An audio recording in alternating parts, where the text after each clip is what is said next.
एक दुनिया जो चैलेंज से भरी है, उसमें एक छोटी सी लड़की अपनी उम्र से बहुत बड़ी हिम्मत से हर दिन का सामना करती है। जब एक अचानक आई बीमारी सब कुछ खतरे में डाल देती है, तो प्यार और उम्मीद उसकी सबसे बड़ी ताकत बन जाती है। ये एक सच्ची कहानी है जो दिखाती है कि प्यार मुश्किल से मुश्किल वक्त में भी कितना दूर तक जा सकता है। फिल्म की शुरुआत एक पिता और उसके 7 साल की बेटी से होती है, जो अपना दिन काम से भरा शुरू करते हैं। दिन कहना गलत होगा क्योंकि सूरज अभी चढ़ा भी नहीं है। छोटी लड़की का नाम है येन और उसके पिता का नाम है जैंग। ये सिर्फ 7 साल की है, लेकिन उसकी समझदारी कई बड़ों से भी आगे है। वो सारा घर का काम खुद संभालती है, जबकि उसके पिता बेचने के लिए बैम्बू की टोकरियां बनाते हैं। येन अपना खुद का लंच पैक करती है और फिर अपने पिता के लिए नाश्ता तैयार करती है। जैंग उसका स्कूल बैग पैक करने में मदद करते हैं। गरीब होने के बावजूद वो अपनी बेटी को अच्छे से अच्छे स्कूल में पढ़वाते हैं, लेकिन वो स्कूल बहुत दूर है, इसलिए हर सुबह येन सूरज निकलने से पहले ही एक छोटी सी टॉर्च लेकर अंधेरे में चलना शुरू करती है और स्कूल पहुंचते पहुंचते धीरे धीरे सूरज की किरणें उसे मिल जाती है। ये उसकी डेली रूटीन बन चुकी है। स्कूल के गेट पर पहुंचते ही उसके चेहरे पर एक शांत मुस्कान खिल जाती है। इस स्कूल के ज्यादातर बच्चे अमीर घरानों से आते हैं। वो सुंदर हेयर बैंड्स पहनते हैं, जबकि येन के पास कोई नहीं। उसके पिता उसके बालों को सीधी सी छोटी छोटी चोटियों में बांध देते हैं। येन हमेशा से एक हेयर बैंड की ख्वाहिश रखती है, लेकिन वो अपने पिता की हालात जानती है, कभी उनसे नहीं मांग। इसी दौरान जैंग अपनी टोकरियां लेकर घर से निकलते हैं। एक पड़ोसन उनसे मजाक में कहती है कि अब उन्हें शादी के बारे में सोचना चाहिए। जैंग मुस्कुराकर कहते हैं, मेरी एक ही तमन्ना है, अपनी बेटी को एक अच्छा इंसान बनाना है। स्कूल में येन क्लासरूम को अपना घर जैसा समझती है। वो अपनी डेस्क को साफ सुथरा रखती है। दूसरे बच्चे भी उससे अपनी डेस्क साफ करवा लेते हैं, फिर भी येन कभी शिकायत नहीं करती। वापस मार्केट में जैंग अपने दोस्त की दुकान के बगल में टोकरियां लगाते हैं। दोनों बचपन के दोस्त हैं। उसका दोस्त मीट बेचता है। जैंग सुबह से वहाँ बैठे हैं, लेकिन एक भी टोकरी नहीं बिकी। स्कूल में टीचर एनुअल एग्जाम के रिजल्ट बांट रही है और हर बार की तरह येन क्लास में फर्स्ट आती है और सब उसके लिए तालियां बजाते हैं। इसी दौरान मार्केट में जैंग के दोस्त उनके बगल में बैठ जाते हैं। वो कहते हैं, आज ज्यादा लोग नहीं है, कुछ भी नहीं बिक रहा। जैंग उदास सांस लेते हैं। उन्हें याद आता है कि कल ही उनकी बेटी ने इंस्टेंट नूडल्स मांगी थी। उनका दोस्त मुस्कुराकर कहता है, मैं तुमसे जलता हूँ जब येन को देखता हूँ। तुम्हारी बेटी इतनी अच्छी है, तुम्हें जिंदगी में कुछ तो अच्छा किया होगा कि ऐसी बेटी मिली है। बेटी की तारीफ सुनकर जैंग बहुत खुश होते हैं। अगले सीन में जैंग अपनी ना बिकी हुई टोकरियां पैक करते नजर आते हैं। आज एक भी नहीं बिकी। उनका दोस्त एक बैग में कुछ मीट भरकर चुपके से जैंग की एक टोकरी के अंदर रख देता है। जैंग उसे थोड़ी देर देखते हैं, फिर बैग वापस अपने दोस्त की तरफ बढ़ा देते हैं। दोनों के बीच एक हल्की फुल्की झगड़ शुरू हो जाती है। दोस्त कहते हैं, मैं ये मीट तुम्हें नहीं दे रहा, ये येन के लिए है। वो अब बढ़ रही है और उसे अच्छे न्यूट्रिशन की जरूरत है। जैंग मान जाते हैं, सिर्फ अपनी बेटी की भलाई के बारे में सोचकर, लेकिन वो उसे मुफ्त में नहीं लेते। वो चुपके से एक टोकरी अलग रख देते हैं अपने दोस्त के लिए। इसी दौरान स्कूल में लंच टाइम है। सारे बच्चे खाने के लिए निकल जाते हैं, लेकिन एक बच्चा जानबूझकर येन की लंच बॉक्स गिरा देता है। येन कुछ नहीं कहती, अपने छोटे हाथों से वो दाना बदाना चावल उठाना शुरू कर देती है। उसके आंखों से आंसू बहने लगते हैं, क्योंकि वो चावल उसके लिए अनमोल है। घर जाते वक्त येन के पिता जैंग उसके लिए जंगल से एक जंगली फूल तोड़ देते हैं। इसी दौरान स्कूल में दिन खत्म होने से पहले टीचर बच्चों से कहती है, कल हर एक को 10 युआन लाने हैं। नई किताब खरीदने के लिए जरूरी है। ये सुनते ही येन का चेहरा उदास हो जाता है। वो जानती है कि उसके पिता के लिए 10 वैन कमाना भी कितना मुश्किल है। घर जाते वक्त कुछ क्लासमेट्स उसकी माँ ना होने का मजाक उड़ाते हैं, लेकिन येन चुपचाप उनके पास से गुजर जाती है, कुछ जवाब दिए बिना। घर पहुंचकर जैंग खुशी खुशी मीट पकाना शुरू कर देते हैं। जल्द ही येन आती है और अपने पिता को प्रणाम करती है। टेबल पर वो उस जंगली फूल को नोटिस करती है जो वो लाए थे। छोटी सी लड़की खुशी से फूल जाती है और फूल अपने बालों में लगा लेती है। जैंग पूछते हैं, अंदाजा लगाओ आज मैं क्या बना रहा हूँ। खुशबू सुनकर ये कहती है, मीट। जैंग हाँ में सर हिलाते हैं, हाँ तुम्हारे चाचा ने दिया है। येन अपने पिता की कुकिंग में मदद करती है। जैंग उसे कहते हैं, पहले हाथ मुंह धो लो, फिर मिलकर खाएंगे। येन ऊपर भागती है, जबकि उसके पिता कुकिंग करते रहते हैं। खाना तैयार हो जाने पर वो मिलकर बैठते हैं। ज्यादातर मीट येन के प्लेट में है। ये देखकर वो जल्दी से कुछ पीसेस वापस अपने पिता के प्लेट में रख देती है। जैंग कहते हैं, मुझे मीट उतना पसंद नहीं है। येन जवाब देती है, अगर आप नहीं खाएंगे तो मैं भी नहीं खाऊंगी, हम बराबर बांटेंगे। पिता बेटी मिलकर खाना खाते हैं, दोनों संतुष्ट हैं। रात को येन अपने पिता के कांधे धीरे से दबाती है और पूछती है, पापा क्या आपके पास 10 वैन है? मुझे कल एक किताब खरीदनी है। जैंग मुस्कुराते हैं, बिल्कुल है, मैं मैं तुम्हारे लिए मेहनत करता हूँ, और अपने पिता को जप्पी देकर कहती है शुक्रिया पापा। जैंग पूछते हैं आज तुम्हारे रिजल्ट्स नहीं आए? येन कहती है आए हैं, और हर बार की तरह उसके टॉप मार्क्स आए हैं। जैंग कहते हैं मैं तुम्हारे लिए बहुत सारे सपने देखता हूँ, तुम मेहनत से पढ़ोगी, बढ़ोगी और एक सच्चे इज्जतदार इंसान बनोगी। एक दिन हम शहर में एक बड़ा घर खरीदेंगे। येन पूछती है पापा शहर कैसा होता है? जैंग कहते हैं वहाँ बहुत सी ऊंची ऊंची इमारतें हैं और रंग बिरंगी लाइट्स। येन हंसती है पापा मेरी एक ख्वाहिश है, मुझे एक माँ की जरूरत है। दोनों इस पर हंसी मजाक करते हैं। उसी रात बाहर बारिश शुरू हो जाती है। उनकी छत से अलग अलग जगहों से पानी टपकने लगता है। येन दौड़ दौड़ कर अलग अलग बर्तन रखने लगती है पानी रोकने के लिए। वो अपने पिता से कहती है इस बार बारिश ज्यादा है। जैंग चिंता करते हैं और कहते हैं अगर इस मौसम में हम ज्यादा सेब बेच पाए तो घर ठीक करवा सकते हैं। येन उन्हें देखकर कहती है मैं आपकी मदद करना चाहती हूँ सेब बेचने में। अगले दिन पिता बेटी सड़क के दोनों किनारे सेब की टोकरियों के साथ बैठ जाते हैं। येन अपने पिता की मदद करने से बहुत खुश है और जैंग उसे हर बार मुस्कुराहट से देखते हैं। एक गाड़ी येन के सामने रुकती है और एक महिला बाहर आती है। वो पूछती है तुम्हारे सेब कितने के हैं 1 किलो? येन जवाब देती है 10। महिला पूछती है क्या ये मीठे हैं? येन कहती है आप एक चख कर देख सकती हो। महिला कहती है 1 किलो दे दो। येन खुशी से सेब तोलने लगती है, लेकिन एक गलती से टोकरी की स्टिक उस महिला के चेहरे पर लगती है। वो बहुत गुस्सा हो जाती है और येन को थप्पड़ मारती है। ये देखकर जैंग दौड़कर बीच में आते हैं। वो उसे समझाने की कोशिश करते हैं, लेकिन महिला वापस अपनी गाड़ी में बैठकर जाती है। जैंग उसे आवाज लगाते हैं आप इतने छोटे बच्चे को ऐसे कैसे मार सकती हैं? गाड़ी तेज चलकर चली जाती है और जैंग सड़क पर गिर जाता है। वो जल्दी से उठकर अपनी बेटी के पास दौड़ते हैं। येन की नाक से थप्पड़ की वजह से खून निकल रहा है। जैंग उसे तुरंत लोकल हॉस्पिटल ले जाते हैं। डॉक्टर येन का इलाज करते हैं और उन्हें कुछ फर्स्ट एड स्टेप्स सिखाते हैं अगर फिर से ब्लीडिंग हो जाए। बाद में वो घर वापस आते हैं। जैंग खाना बना रहा है, लेकिन येन चुपचाप उदास बैठी है। खाना खाते वक्त वो पूछती है पापा मैंने आंटी को बहुत चोट पहुंचाई ना? जैंग कहते हैं नहीं ऐसा नहीं है, उन्होंने पहले तुम्हें मारा। येन जवाब देती है लेकिन पापा मैंने पहले उन्हें चोट पहुंचाई थी, मुझे उनके लिए बहुत बुरा लग रहा है, अगर मैं फिर मिलूं उनसे तो माफी मांगूंगी। उसकी इच्छा शक्ति देखकर जैंग अपनी बेटी को देखते हैं और कहते हैं ठीक है मेरी प्यारी। सीन बदल जाता है। बाहर भारी बारिश हो रही है। येन घर पर अकेली है। वो मौसम देखने बाहर आती है। बारिश के पानी से चेहरा धोते वक्त वो देखती है कि पानी लाल हो गया है। उसकी नाक से फिर से खून आ रहा है, लेकिन उसे इसका एहसास नहीं हो रहा। बाद में अंदर बैठी होमवर्क करते वक्त उसकी नोटबुक पर खून के कुछ बूंदें गिर जाती हैं। थोड़ी देर बाद उसके पिता वापस आते हैं। उसे देखकर वो नोटिस करते हैं कि उसका चेहरा खून से भरा हुआ है। वो पूछते हैं और येन समझाती है पापा पहले जैसे ही हुआ है, खून रुका नहीं है। जैंग समझ जाते हैं ये गंभीर है। वो तुरंत येन को बारिश में उठाकर हॉस्पिटल ले जाते हैं। डॉक्टर उसे पूरी तरह चेक करते हैं, लेकिन चेकअप के दौरान वो नोटिस करते हैं उसके हाथों पैरों पर छोटे लाल धब्बे आ रहे हैं। वो जैंग से कहते हैं आप उसे शहर ले जाइए जल्द से जल्द, ये बहुत क्रिटिकल है, देर मत कीजिए। उसी रात जैंग अपनी बेटी की हालत को लेकर गहरी चिंता में डूब जाते हैं। अगली सुबह पिता बेटी एक बस पर बैठकर शहर की तरफ निकल जाते हैं। येन के लिए पहली बार शहर आना है। वो जानती है कि शहर का मतलब ऊंची इमारतें हैं और वो आश्चर्य से आसमान को छूती हुई ऊंची बिल्डिंग्स को देखती है। शहर के एक और हिस्से में गिया नाम की एक लड़की अपने कजन का इंतजार कर रही है। जल्द ही उसकी कजन एक गाड़ी में आती है और वो उसमें बैठ जाती है। जिया ने अभी नई नौकरी शुरू की है, एक हॉस्पिटल में नर्स की, और ये वही हॉस्पिटल है जहाँ जैंग येन को ले आया है। जैंग फी भरने की लाइन में खड़े हैं, जबकि येन की नाक से अभी भी खून बह रहा है। वो बहुत परेशान हो जाते हैं, समझ नहीं आता क्या करें। इसी पल नर्स जिया जैंग के पास आती है। येन की हालत देखकर वो कहती है मेरे साथ तुरंत आइए, उसे इमरजेंसी रूम में एडमिट करना होगा। येन को इमरजेंसी रूम में ले जाया जाता है, जहाँ एक डॉक्टर इलाज शुरू करते हैं। जैंग बाहर बैठे और बेबस इंतजार करते हैं। कुछ वक्त बाद डॉक्टर्स पूरी सिचुएशन समझ जाते हैं। जिया बाहर आकर जैंग को बताती है कि येन की हालत गंभीर है, उसे एक गंभीर बीमारी का डायग्नोसिस हुआ है, इलाज तुरंत शुरू करना होगा। जैंग को ऐसा लगता है कि जैसे आसमान उन पर गिर गया हो, उन्हें समझ नहीं आता क्या करें। फिर डॉक्टर जोड़ते हैं इलाज की कॉस्ट होगी 3 लाख युआन। जैंग के लिए जो 30 येन कमाने के लिए भी संघर्ष करते हैं, वो 3 लाख युआन कहाँ से लाएंगे। येन को हॉस्पिटल में एडमिट किया जाता है और उसकी बुआ उससे मिलने आती है। येन उसे देखकर बहुत खुश हो जाती है। उसके बेड के बगल में एक और बच्चा लेटा है और दोनों बातचीत और खेल शुरू कर देते हैं। येन अपनी बुआ से पूछती है पापा कब आएंगे। इसी दौरान हम एक टूटे हुए पिता को देखते हैं, जिसे लगता है कि जमीन उनके नीचे से खिसक गई हो। वो अपने दोस्त से मदद मांगने मांगने जाते हैं। उनका दोस्त पूछता है सोचा है आगे क्या करना है? जैंग कहते हैं पता नहीं, सिर्फ इतना जानता हूँ कि चाहे कुछ भी हो जाए अपनी बेटी को बचाना है। अगर जरूरत पड़ी तो हर किसी के दरवाजे पे जाऊंगा, एक भी मिलेगा तो लेकर आऊंगा, भीख मांगूंगा, उधार लूंगा, जो भी करना पड़ेगा बेटी को बचाना है। मजबूर पिता गहरे दर्द से रोते हैं। इसी पल उनका दोस्त एक छोटी सी किताब लेकर आते हैं और जैंग को देते हैं। ये लो, वो कहते हैं ये मेरी सारी जमा पूंजी है, शायद 3000 यौन के करीब है। 3 लाख के मुकाबले में ये एक छोटी सी रकम है, लेकिन उसे हाथों में पकड़कर जैंग रोए बिना नहीं रह पाता। अगले दिन यैन को पता चलता है कि उसके बगल वाले अंकल अपनी पेंटिंग बेचकर पैसा कमाते हैं। वो हैरान रह जाती है और पूछती है अंकल लोग ऐसे भी पैसा कमा सकते हैं क्या? वो जवाब देते हैं हाँ, अगर तुम अच्छे से ड्रॉ कर सकती हो तो कोई ना कोई तुम्हारी पेंटिंग खरीद लेगा। यैन उत्सुकता से कहती है क्या आप मुझे पेंटिंग सिखाएंगे? मैं आपकी तरह ड्रॉ करना चाहती हूँ और अपनी पेंटिंग बेचकर पैसे कमाना। अंकल मुस्कुराकर कहते हैं बिल्कुल मैं सिखाऊंगा। वो इस पूरे वक्त से यान की ड्राइंग पे काम कर रहे थे। इसी दौरान जैंग को पड़ोसियों से मदद मिलती है। हालांकि उनकी दी हुई रकम छोटी है, लेकिन एक मजबूर पिता के लिए हर जीत कीमती है। आंखों में आंसू लेकर वो हर पड़ोसी का शुक्रिया अदा करते हैं। इसी दौरान यैन शहर की ड्राइंग बनाना शुरू करती है। अगले बेड का बच्चा पूछता है तुम्हें शहर की ड्राइंग करना क्यों पसंद है? यैन जवाब देती है शहर की बिल्डिंग्स में रहने वाले लोग बहुत खुश हैं, उनके पास कमी नहीं है, इसलिए मुझे शहर इतना पसंद है। इसी दौरान जैंग गांव के हेड दाऊ के पास उधार मांगने जाते हैं, लेकिन दाऊ अपने दोस्तों के साथ कार्ड्स खेलने में व्यस्त है। जैंग लंबे वक्त तक वहीं खड़ा रहता है, चुपचाप इंतजार करते हुए। उनकी मौजूदगी दाऊ के दोस्तों को परेशान करने लगती है। आखिर दाऊ को कहना पड़ता है यहाँ से चले जाओ, मेरे पास अभी पैसा नहीं है, जो भी था सब बिजनेस में लगा दिया। लेकिन जैंग बेइंतहा भीख मांगते रहते हैं। ये उनकी बेटी की जान का सवाल है, उसे पैसों की बहुत जरूरत है। उनकी आंखें आंसू से भर जाती हैं, लेकिन कुछ नहीं बदलता। दाऊ और उसके दोस्त जैंग का अपमान करते हैं और उसे धकेल देकर भगा देते हैं। फिर जैंग अपने दोस्तों के पास जाता है। उनका दोस्त कहता है ऐसे नहीं चलेगा, यैन के पास ज्यादा वक्त नहीं है। जैंग जवाब देते हैं और क्या कर सकता हूँ मैं, पैसे के लिए हर कोशिश कर रहा हूँ, घर तक बेच दूंगा। उनका दोस्त कहता है घर बेचकर भी कितना मिलेगा, वो पैसा काफी नहीं होगा, बेकार में मत बेचना, कुछ और सोचो, सब ठीक हो जाएगा। आंसू भरी आंखों से घर वापस आकर जैंग पहले से भी तेज काम करना शुरू कर देते हैं। वो अब सोते भी नहीं है। इसी दौरान यैन अपनी ड्राइंग खत्म करती है और उसे अपने सीने से लगाकर सो जाती है। कितना मासूम चेहरा। उसकी बुआ ड्राइंग को देखती है, ये उसके सपनों के शहर की तस्वीर है। जैंग घर से बेचने लायक हर चीज जमा करता है और मार्केट ले जाता है। वहाँ मिर्च, कद्दू,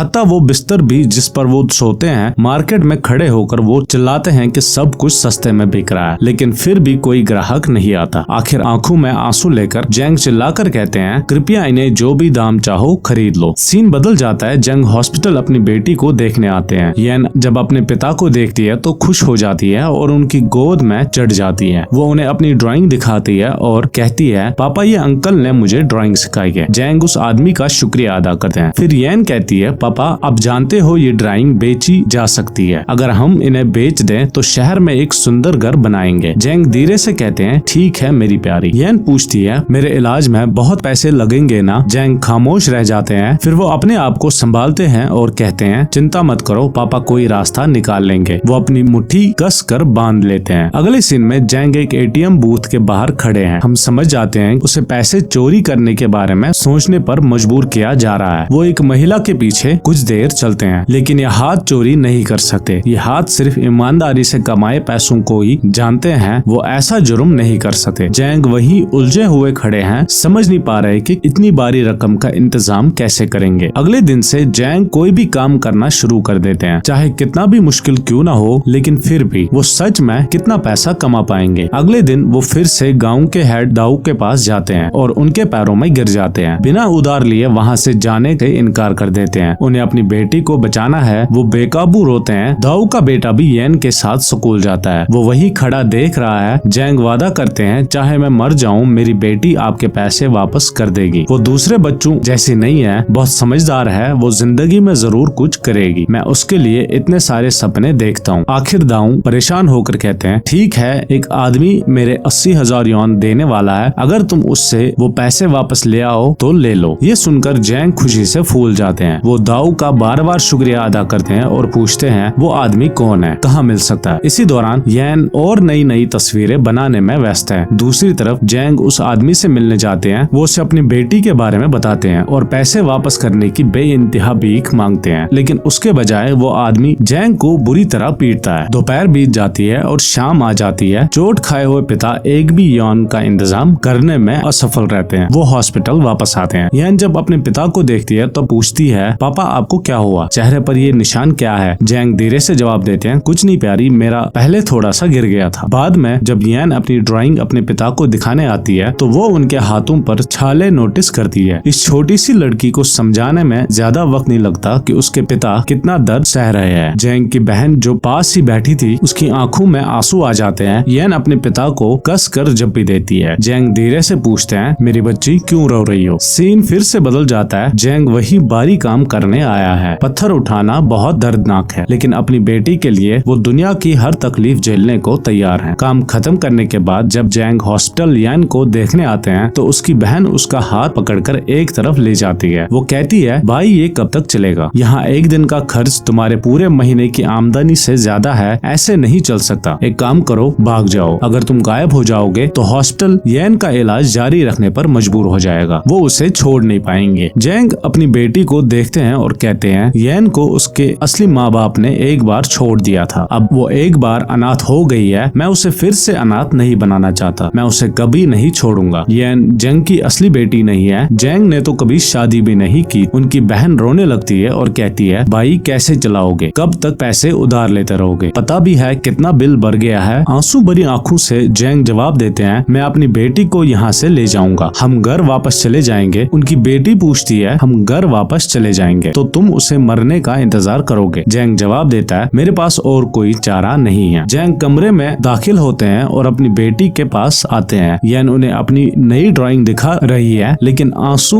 उसकी आंखों से गिर रहे हैं, जबकि वो अपने पिता को कस कर जप्पी दे रही है। जैंग पूछते हैं, क्या हुआ? यैन एक कागज का टुकड़ा निकालती है और उसे उनके हाथों में देती है। इस छोटी सी लड़की को अब पता चल गया है कि उसके इलाज के लिए कितने पैसों की जरूरत है। वो कहती है, पापा चलो घर चले, मैं और इलाज नहीं करना चाहती। वैसे भी मेरी असली माँ बाप ने मुझे जन्म के वक्त ही छोड़ दिया था। आपने मेरे लिए इतना कर दिया, मैं अपनी आखिरी पल आपके साथ बिताना चाहती हूँ। जैंग समझ नहीं पा रहा कि क्या कहें। कमरे में सबके आंसू निकल आते हैं। बाद में जैंग हॉस्पिटल के बाथरूम में जाते हैं और वहाँ एक दीवार पर लिखा फोन नंबर नोटिस करते हैं। उसके नीचे एक मेडिकल ऑफर का इशारा है। जैंग बाथरूम से बाहर आकर उस नंबर पर कॉल करते हैं। आदमी उसे एक एड्रेस देता है। दाम तय है 3 लाख यौन, एक ऐसी रकम जो यैन के इलाज के लिए काफी है। इसी दौरान यैन की बुआ उठकर नोटिस करती है कि यैन गायब है। वो बहुत परेशान हो जाती है और हर जगह ढूंढना शुरू कर देती है, लेकिन किसी ने उसे नहीं देखा है। इसी दौरान जैंग दिए गए एड्रेस पर पहुंच जाते हैं। एक आदमी उनका इंतजार कर रहा है। वो जैंग से कहता है, सब तैयार है, लेकिन तुम्हें अपने ऑपरेशन के लिए एडवांस में पैसे देने होंगे। जब पैसे डिपॉजिट हो जाएंगे तो मैं इंतजाम संभाल लूंगा और तुम्हें 3 लाख युआन दूंगा। जैंग जवाब देते हैं, मेरे पास इतने पैसे नहीं है। वो बेइंतहा भीख मांगते हैं, कृपया कुछ न कुछ इंतजाम कर दीजिए, जब कर पाऊंगा वापस दूंगा। आदमी पूछता है, तुम्हारे पास कितने पैसे हैं? जैंग कहते हैं, शायद 700। आदमी सर हिलाता है, अभी के लिए काफी है। जैंग कांपते हुए अपनी जेब के सारे पैसे गिनता है। ये उसकी आखिरी जायदाद है। वो पैसे आदमी को दे देते हैं। आदमी उसे 3 दिन बाद आने को कहता है। जैंग जब हॉस्पिटल वापस आते हैं तो उनकी बेटी रोते हुए उसे बताती है कि यैन नहीं मिल रही है। सब हवा हफ्ती में उसे ढूंढने लगते हैं। छोटी सी यैन अपनी पेंटिंग लेकर रोड साइड पर बैठी है। उम्मीद कर रही थी कि वो उन्हें बेच पाएगी, लेकिन छोटा बच्चा नहीं जानता कि दुनिया के लोग उनकी सच्ची कीमत कभी नहीं दे सकते। कोई भी इन पेंटिंग्स को खरीदने में दिलचस्पी नहीं दिखा रहा था। अपनी बेटी को इस हालात में देखकर जैंग थर से जाते हैं। यैन की बुआ और नर्स उसे देखकर दौड़ती हैं और पूछती है, बिना किसी को बताए यहाँ क्यों आई? ये बेचने की कोशिश क्यों कर रही हो? यैन अपनी बुआ से कहती है, मैं इन पैसों से अपना घर ठीक करना चाहती हूँ ताकि बारिश में छत से पानी ना टपके। जैंग उसके पास दौड़ते हैं। यैन जब अपने पिता को देखती है तो चेहरे पर मुस्कान खिल जाती है। आंसू भरी आंखों से जैंग उसे तसल्ली देते हैं, चिंता मत करो मेरी बच्ची, इलाज के पैसे का इंतजाम हो गया है। हम जल्द ही ठीक हो जाएंगे और घर चले जाएंगे। 3 दिन बाद जैंग अपना किडनी बेचने जाते हैं। वो दरवाजा खटखटाते हैं, लेकिन कोई जवाब नहीं आता। फिर बगल के अपार्टमेंट से एक महिला बाहर आती है और कहती है, जो आदमी तुम्हारी मदद करने वाला था वो धोखेबाज निकला, वो भाग गया है। ये सुनकर जैंग को ऐसा लगता है कि जैसे जमीन उसके नीचे से खिसक गई हो। इसी शहर में जब एक पिता अपनी बेटी को बचाने के लिए हर इंसानी कोशिश कर रहा है, किसी ने उसे उसकी आखिरी कौड़ी तक से लुटा दिया है। गम और गुस्से से भरे दिल के साथ शहर से जैंग येन को लेकर घर जाने का सफर शुरू करते हैं। रास्ते में येन पूछती है, पापा क्या आप मुझे एक हेयर बैंड खरीद कर देंगे और मेरी फोटो खींच लेंगे? जैंग मुस्कुराते हैं, बिल्कुल मेरी प्यारी, लेकिन फोटो क्यों? येन जवाब देती है, ताकि जब मैं यहाँ नहीं रहूंगी और आपको याद आएगी तो आप उसे देख सकोगे। जैंग येन की पसंदीदा नूडल्स खरीदते हैं, लेकिन वो पहले उसे अपने पिता को खिलाती है। फिर वो उसे अपनी पसंदीदा हेयर बैंड दिखाती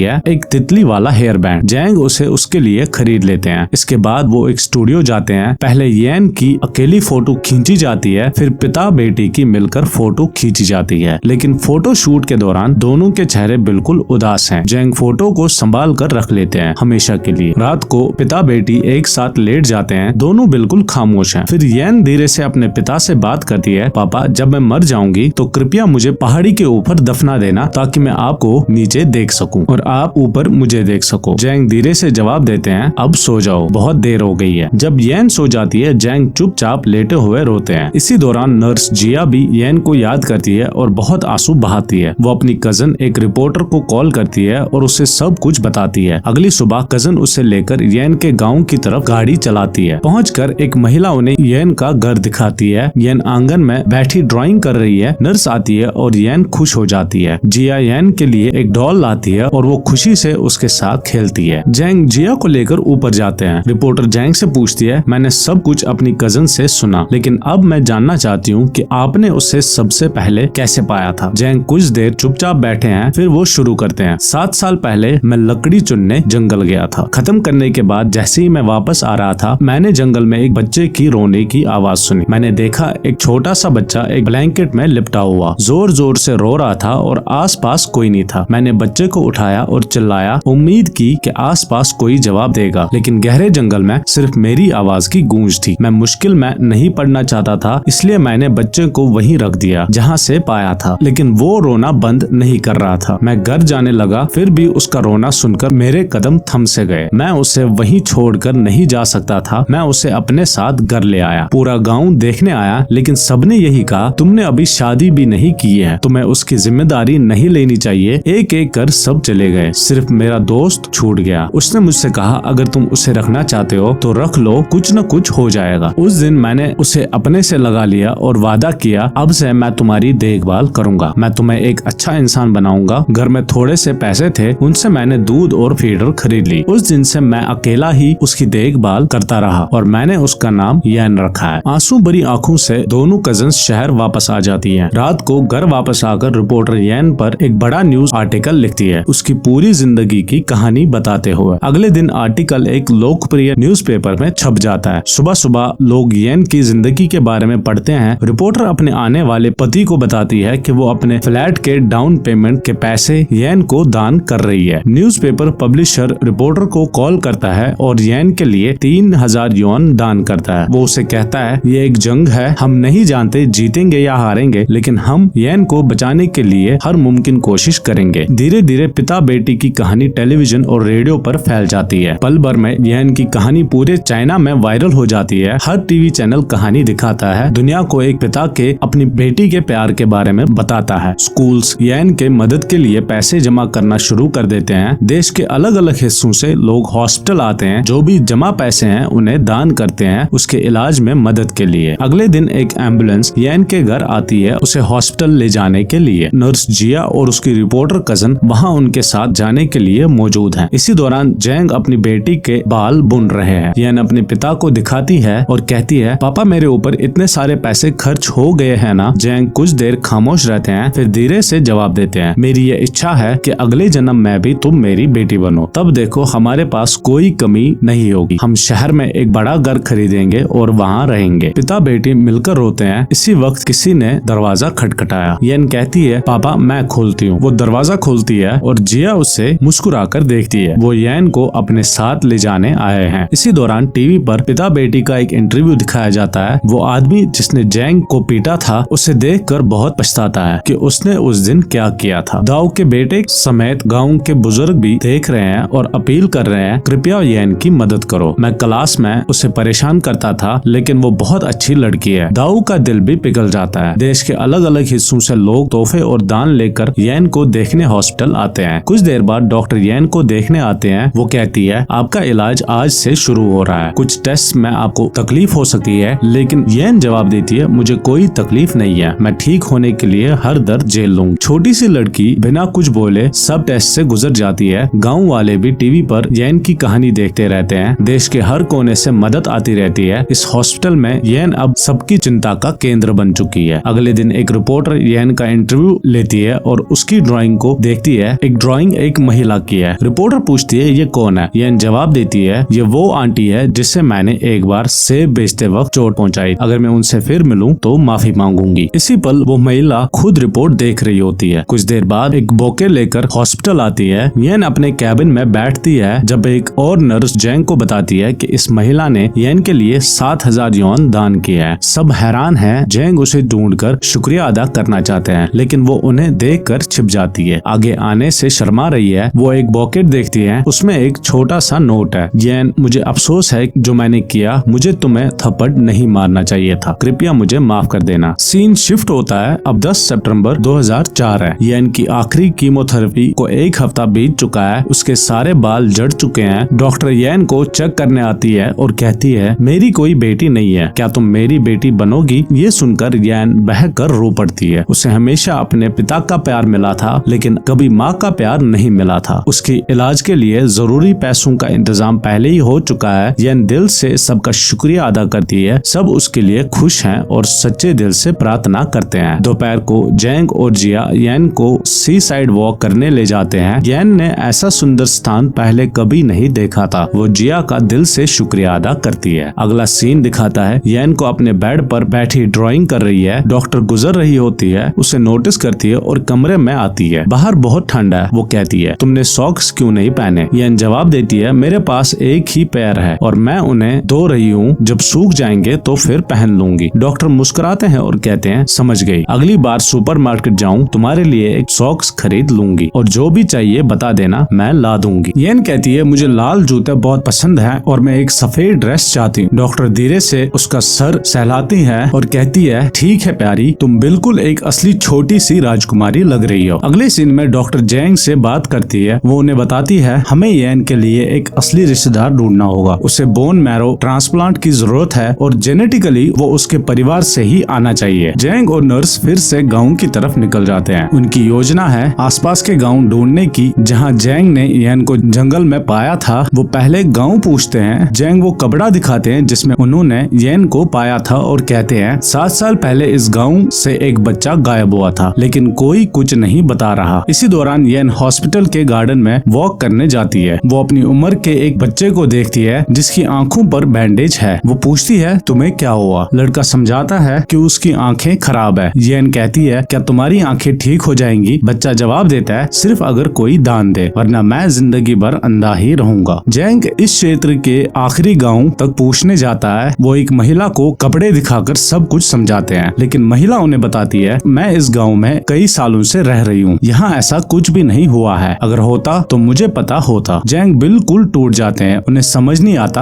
आगे क्या करें। इसी दौरान येन के स्कूल के सारे दोस्तों का दौरा आता है। वो उससे हिम्मत देते हैं, कहते हैं जल्द ठीक हो जाओ, एनुअल एग्जाम्स आ रहे हैं, हम मिलकर एग्जाम्स देंगे। दिन इसी तरह बीत जाते हैं। जैंग और रिपोर्टर डॉक्टर से परमिशन मांगते हैं कि येन को गाँव जाकर एग्जाम्स देने की इजाजत दी जाए लेकिन डॉक्टर इनकार कर देती है। येन ये सुनकर बहुत निराश हो जाती है। अगले सीन में हम देखते हैं येन अभी भी अपने एनुअल एग्जाम्स दे रही है लेकिन अलग तरीके से एक टीचर हॉस्पिटल आती है और क्वेश्चन स्कूल से फोन के जरिए पहुंचाए जाते हैं। येन अपने क्लासमेट के साथ ही एग्जाम्स देती है। बाद में टीचर पेपर्स चेक करती है और उसे आखिरी रिजल्ट्स देती है। येन हर सब्जेक्ट में 100 में से 100 नंबर लाती है। उसके चेहरे पर उल्फत की मुस्कान फैल जाती है जबकि आसपास सबके आंसू निकल जाते हैं। एक दिन अचानक येन को भारी पेट दर्द होता है। जैंग समझ नहीं पाते क्या करें। येन दर्द से चिल्लाती है। जैंग नर्स को बुलवाते हैं लेकिन येन बेहोश हो जाती है। उसे तुरंत इमरजेंसी रूम में ले जाया जाता है। सब बाहर बैठकर इंतजार करते हैं। महिला डॉक्टर बाहर आती है और जैंग को एक तरफ बुलाती है। उनके चेहरे पर गंभीरता है। वो उन्हें बताती है जिसका मुझे डर था वही हुआ है। बीमारी उसके पेट तक फैल गई है। अगले कुछ दिनों तक उसे कोई बारी खाना नहीं दिया जा सका और ये उसका आखिरी स्टेज है। मानसिक रूप से तैयार रही है, कभी भी वो हमें छोड़कर जा सकती है। रात के वक्त जब सब सो चुके होते हैं, ये येन धीरे से अपने बेड पर बैठ जाती है। उसने एक कागज का टुकड़ा और पेंसिल उठाई और एक चिट्ठी लिखना शुरू कर दी। अगली सुबह उसके बगल के बेड का बच्चा अपने पिता से खाना खा रहा था। येन ने कई दिनों से कुछ नहीं खाया था। उसे खाने की बहुत इच्छा हो रही थी। डॉक्टर ने ये नोटिस किया और धीरे से कहा, जब तुम ठीक हो जाओगी तब सब कुछ खा पाओगी। अगले सीन में येन और डॉक्टर अकेले बैठे हल्की आवाज में बात कर रहे हैं। येन डॉक्टर को बुलाती है। माँ, वो कहती है, माँ मैं आपको कुछ बताना चाहती हूँ, लेकिन आपको मुझे वादा करना होगा कि किसी को नहीं बताएंगे। तब तक येन के पिता दरवाजे के बाहर आ चुके होते हैं। वो वहीं हर शब्द सुन रहे हैं। येन कहती है, मैं पढ़ना चाहती हूँ और बहुत सफल होना चाहती हूँ। मेरे पिता ने मेरे लिए अपनी पूरी जिंदगी इतना दर्द सहा। मैं उन्हें एक सुंदर घर खरीदना चाहती हूँ। उस घर में एक बड़ी खिड़की होगी और जब बारिश होगी पानी अंदर नहीं टपकेगा। मैं अपने पिता को बहुत सारा अच्छा खाना खिलाना चाहती हूँ। पूरी जिंदगी मुझे खिलाने के लिए उन्हें भूखा रहना पड़ा। मैंने ये कभी अपने पिता को नहीं बताया। मैं नहीं मरना चाहती, मैं ठीक होना चाहती हूँ। मैं अपने पिता के साथ और कई साल बिताना चाहती हूँ। मुझे अपने पिता से बहुत प्यार है। इतने छोटे से बच्चे से ये शब्द सुनकर डॉक्टर टूट जाती है और येन को कस कर जब्बी देती है। दरवाजे के बाहर जैंग अपना मुंह कपड़े से ढक कर चुपचाप रोते हैं। अगले सीन में येन वो चिट्ठी जो उसने लिखी थी नर्स जिया को दे देती है और कहती है, अगर मैं मर जाऊं तो कृपया ये चिट्ठी रिपोर्टर आंटी को दे देना। जिया जवाब देती है, ऐसा क्यों कह रही हो, तुम जल्द ही ठीक हो जाओगी। वक्त गुजर जाता है और चाइनीज न्यू ईयर आ जाता है। बाहर आसमान में फायरवर्क्स चमक रहे हैं। हॉस्पिटल सुंदर से सजाया जाता है। येन के लिए एक केक लाया जाता है। सब उसके आसपास खड़े हैं। केक काटने से पहले सब मिलकर प्रार्थना करते हैं। येन आज बहुत खुश है। उसने जिंदगी में पहली कभी केक नहीं काटा था। फिर 10 जनवरी 2005 आता है। पिछले 24 दिनों से छोटी सी लड़की ने कुछ नहीं खाया है। अब उसके लिए खाना बिल्कुल मना है, लेकिन इतने छोटे शरीर में कितना दर्द सहा जा सकता है। पास ही एक पैकेट नूडल्स पड़ा था। येन पैकेट में से कुछ नूडल्स ले लेती है और खा लेती है। पल भर बाद उसे भारी पेट दर्द आता है। येन को ऑपरेशन थिएटर की तरफ ले जाया जाता है। छोटी सी लड़की अपने पिता के चेहरे को ही देखती रहती है। डॉक्टर अपनी पूरी कोशिश करते हैं। सब बाहर बेचैन चुपचाप इंतजार करते हैं। येन डॉक्टर के कान में धीरे से कहती है, माँ मैंने आपकी बात नहीं मानी। मैं भूख बर्दाश्त नहीं कर पाई और नूडल्स खा ली। डॉक्टर की आंखें फाड़ कर रह जाती हैं। ये जारी रखती है, माँ मुझे पता है मेरे पास ज्यादा वक्त नहीं बचा है। मुझे वादा करो कि आप सब मेरे पिता की देखभाल करेंगे और जब मैं मर जाऊं तो कृपया मेरी आंखें उस बच्चे को दे देना जिसे उनकी जरूरत है। डॉक्टर उसे वादा करती है। इसी पल बेड के बगल वाली मशीन तेज से बीप करना शुरू करती है और फिर सब कुछ खामोश हो जाता है। येन चली गई है। ऑपरेशन थिएटर के दरवाजे धीरे से खुलते हैं। डॉक्टर नीचे सर किए बाहर आती है। आंसू भरी आंखों से वो सिर्फ इशारा करती है कि येन अब नहीं रहे। अपने आप को संभाल नहीं पाती, वो अपना मुंह ढककर भाग जाती है। इसी वक्त रिपोर्टर उम्मीद भरे दिल के साथ हॉस्पिटल में दाखिल होते हैं, लेकिन जब वो आसपास देखते हैं तो सच समझ आती है। येन अब जिंदा नहीं है। वो तुरंत जमीन पर गिर जाती है। न्यूज चैनल्स ने रिपोर्ट करना शुरू कर दिया है कि येन कैंसर के खिलाफ कई महीनों से बहादुरी से लड़ने के बाद अपनी लंबी जंग हार गई है। गम का साया पूरे देश पर फैल जाता है। सबको ऐसा लगता है जैसे वो एक बड़े युद्ध में हारे सिपाही हैं। जिया येन की चिट्ठी रिपोर्टर को देती है। उसमें लिखा है, आप सब ने मेरे लिए इतना दर्द सहा। जब तक आप ये चिट्ठी पढ़ रहे होंगे मैं शायद इस दुनिया को छोड़कर जा चुकी हूँ। आपके जरिए से मैं सबका शुक्रिया अदा करना चाहती हूँ। जिन लोगों ने मेरा इलाज में मदद किया, जिन लोगों ने मेरे लिए प्रार्थना की। मेरा आप सबसे एक अनुरोध है, कृपया मेरे पिता की देखभाल करना और मेरे इलाज के लिए जमा पैसे का कृपया उन्हें मेरे जैसे बच्चों की मदद में लगाया जाए जिन्हें गंभीर बीमारियां हैं लेकिन इलाज के पैसे नहीं है। ये मेरी आखिरी इच्छा। चिट्ठी को अपने सीने से लगाकर रिपोर्टर टूट जाती है। हम देखते हैं येन के पैरों पर लाल जूते हैं, उसके शरीर पर उसकी पसंदीदा सफेद ड्रेस है और उसके सर पर उसकी पसंदीदा बैंड है। हम समझ जाते हैं कि उसकी आंखें दान कर दी गई हैं। येन के पिता बेकाबू हो रहे हैं। कोई भी इस पिता के आंसुओं का दर्द बर्दाश्त नहीं कर पा रहे हैं। उसे इस हालात में देखकर एक भी ऐसा इंसान नहीं है जो ना रोए। आसपास सबके आंसू हैं। देश के अलग अलग हिस्सों से